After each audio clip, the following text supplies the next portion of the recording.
सहलीची सुरुवात ही खूपच भन्नाट होती. कारण मलाही कधी वाटलं नव्हतं, की मी असं काहीतरी सुरू करीन, की ज्याच्यातनं मुलींना आर्थिकदृष्ट्या सक्षमीकरणासाठी खूप मोठी मदत होईल. तर 2018 पासून मी माझी अकॅडमी चालवते, की ज्याच्यामध्ये मी मेकअप, हेअरस्टाईल अशा गोष्टी सगळ्या शिकवते.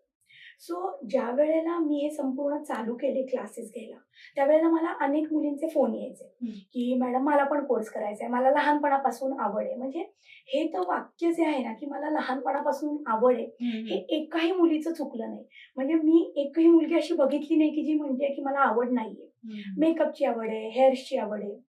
सो ज्यावेळेला मी या मुलींशी स्वतः बोलायचे, संवाद साधायचे, त्यावेळेला मला हे समजलं, की आवड तर प्रत्येक मुलीला आहे. हं. पण त्यांची काहीतरी कारणं होती. बरोबर. जसं की मला लहान मुलं आहेत किंवा माझ्या मिस्टरांचं ऑफिसचं टायमिंग त्याच्यामुळे नाही जमत आहे किंवा माझे वडील बाहेर नाही सोडत आहेत बाबा किंवा फी खूप जास्त आहे.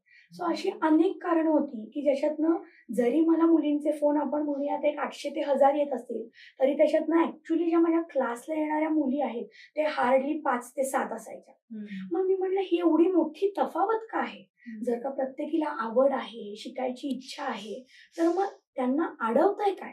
तर ह्या सगळ्या गोष्टी होत्या. हं. मग मी मध्येच त्याच्यामध्ये 2019-20 नंतर कोविड आला.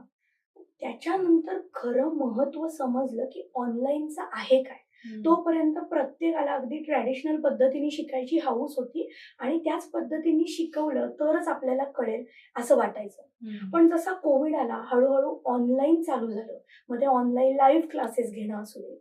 पण ह्याच्यामुळे महत्त्व कळलं आणि जगभरातून तुम्ही कुठल्याही कोपऱ्यात जरी असाल, तरीसुद्धा तुम्ही शिकू शकता.